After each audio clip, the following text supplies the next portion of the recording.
কলকাতার রাস্তায় জ্যাম, চারমাথার মোড়, চারমাথার মোড়ের জ্যাম।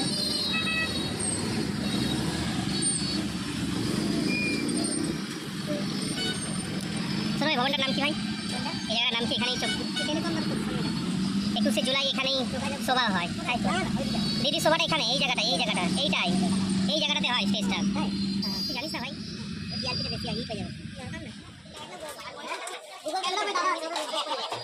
বেরিয়ে পড়েছি আমি আর সৌরভ, আজকে যাচ্ছি আমরা সেই বেগুন সুন্দরী কাকুর কাছে, অরুণ কাকুর কাছে, বেগুন সুন্দরী কাকুর কাছে আমরা বেরিয়ে পড়েছি। এখন সৌরভের বাড়ি থেকে বেগুন সুন্দরী কাকুর কাছে গাড়িতে উঠবো। আমি আছি, সৌরভ আছে, বিভূতি আছে, আমরা যাচ্ছি অরুণদার হোটেল মা জয় মা তারা, আর বেগুন সুন্দরী কাকুর কাছে যাচ্ছি। কি খেতে? বেগুন ভাজা খেতে, বেগুন সুন্দরী কাকুর কাছে। জয় মা তারা হোটেল, অরুণদার হোটেলে বেগুন সুন্দরী খেতে যাচ্ছি।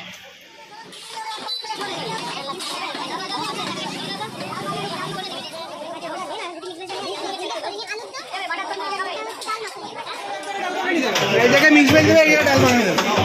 আচ্ছা মিক্স দিলাম, হ্যাঁ আগে ডাল মাখানো দেবে। আচ্ছা আপলোড করে দিন একজন, আপলোড করে দিন।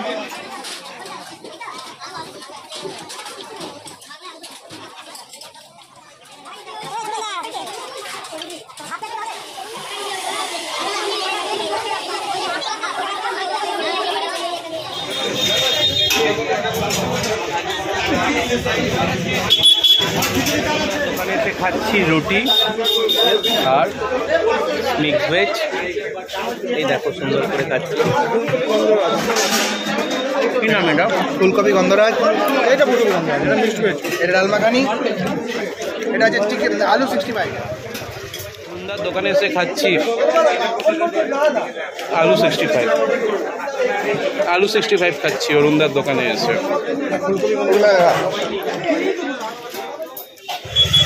জয় মা তারা, জয় মা তারা। তোমাকে একটা কথা বলি, যেটা আমার বলা এখন তো দরকার এবং আগেই দরকার। দাদা, আমার দু ভাই আছে, আমার ডান দিকে আর বাঁ দিকে দু ভাই আছে, বাঁকুড়া থেকে এসছে। বাঁকুড়া থেকে আমরা এসেছি অরুণদার দোকানে। খাওয়া হয়েছে তোমাদের? হ্যাঁ, খাবার খেলাম, খুব ভালো খাবার। কি খেলে? ভালো খাবার, ভালো খাবার। ফুলকপি খেয়েছি, আচ্ছা, চিকেন আলু 65 খেয়েছি। দেখো যেরকম ভাবে খেতে ভালোবাসি, এত ভিড়ে সেটা খেয়ে পোষালো না। অন্য কোনো দিন একদিন আসবো, এসে একটু ভালোভাবে খাবো। মানে খুব ভালো লেগেছে। মানে ভিড়ের মধ্যে বলছো সেই জন্য? হ্যাঁ, ভিড়ের মধ্যে গার্লফ্রেন্ডকে নিয়ে গেলে কি করবে? না, গার্লফ্রেন্ড সেইটা তো ব্যাপার নয়, গার্লফ্রেন্ডের সাথে কোনো ব্যাপার নয়। দেখো খেতে ভালোবাসি তো, হ্যাঁ খেতে ভালোবাসি একদম। আর আমি আর কি করলাম একটুখানি, সবসময় কি টাকা করলে হয়? টাকা করলে হয় না, একটু ইয়ার কি দরকার আছে? না, অরুণদা দোকানের খাবার অসম্ভব ভালো, খুব ভালো খেতে, প্রচন্ড ভিড়। মানে অরুণদা জয় মা তারা এত ফেমাস হয়ে গেছে যে আর সামলানো যাচ্ছে না। আমরা খারাপই পাচ্ছি। মা আছে তো, মা তো আমার আছে। আমরা বাঁকুড়া থেকে এসেছি অরুণদার দোকানে খেতে। জয় মা তারা, জয় মা তারা অরুণদার দোকানে খেতে এসেছি। আবার একদিন আসবো, ভালোভাবে খাবো দাদা, তোমাকে একটু ভালোভাবে খাবার খাওয়াতে। একদম একদম একদম, অবশ্যই। ভালো থেকো, সুস্থ থেকো। জয় মা তারা, জয় জয় তারা, জয় মা তারা। আর মায়ের কাছে একটু বলো, আমরা গান বাজনা করি, যাতে আমাদের গানে ধরে না মনের মানুষ। তাই নাকি? এটা তো আগে বলতে হয়। হ্যাঁ, অত কি আছে তুমি বলো না, এটা আগেই বলতে হবে। এরা গান নিয়ে ব্যস্ত, তো এই গান নিয়ে ব্যস্ততার মধ্যে থেকেও বাঁকুড়া থেকে ডেকাস প্লেনে এসছে জয় মা তারার দোকানে একটু প্রসাদ একটু খাবার খেতে। ওদের গানের একটা চ্যানেলের গানের হচ্ছে গানের একটা ব্যান্ড আছে, ওদের ব্যান্ডের নাম হচ্ছে মনের মানুষ। আপনারা দেখুন, আর সত্যি ওরা দুজনে মনের মানুষ, আমার মনে ধরেছে, আমার মনে ধরেছে। এটা বলবো বাঁকুড়ার মানুষকে, বলবো অরুণদার দোকানে এসো, খাবার খেতে এসো, সুন্দর সুন্দর সুস্বাদু খাবার খেতে অরুণদার দোকানে এসো। একদম ভালো থাকবেন সবাই। জয় মা তারা, জয় মা, জয় মা তারা।